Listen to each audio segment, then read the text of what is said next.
సంక్రాంతి అంటే మన తెలంగాణ ఇళ్లలో ఫస్ట్ గుర్తొచ్చేది ఈ సకినాలు. మన అమ్మమ్మలు వాళ్ళ అమ్మమ్మల కాలం నుంచి చేసుకుంటున్న మన ట్రెడిషనల్ స్నాక్ ఇది. అమ్మ చేతి స్టైల్లో సింపుల్ గా ఎలా చేయాలో చెప్తాను, వీడియో ఎండ్ వరకు చూడండి. సకినాలకి పాత బియ్యం అయితే చాలా టేస్టీగా వస్తాయి. బియ్యాన్ని ఇలా 2-3 సార్లు బాగా వాష్ చేసుకొని నైట్ అంతా నానబెట్టాలి, లేదంటే మార్నింగ్ నానబెట్టినా మినిమం ఒక 10 hours అయితే నానబెట్టాలి. తర్వాత నానబెట్టుకున్న బియ్యాన్ని మిల్లుకేసి పట్టించుకుని ఒక కాటన్ క్లాత్లో ఈ విధంగా ఆరబెట్టాలి. ఇప్పుడు దీంట్లోనే నువ్వులు, వాము, తగినంత సాల్ట్ కలుపుకోవాలి.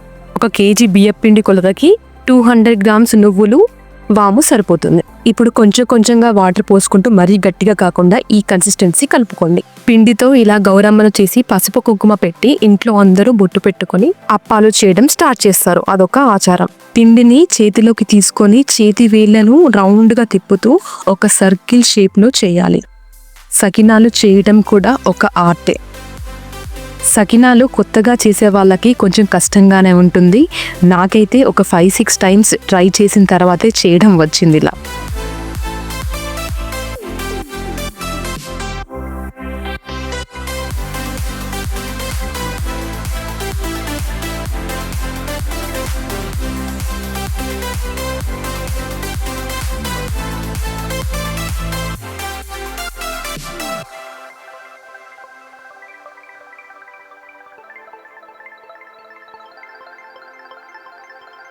ఇవి కొంచెం ఆరిన తర్వాత ఒక ప్లేట్ నుంచి ఇంకో ప్లేట్లోకి ఇలా జాగ్రత్తగా తీసుకోవాలి, ఎందుకంటే మళ్ళీ చేయాల్సి వస్తుంది అవి విరిగితే. ఇవి చేయాలంటే చాలా పేషెన్స్ కూడా ఉండాలి.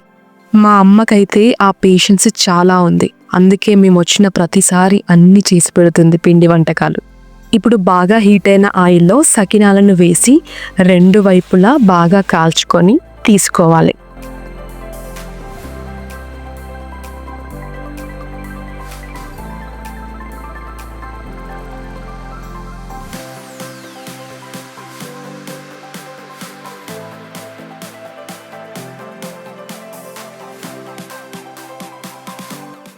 చూసారు కదా ఎంత క్రంచిగా ఉన్నాయో.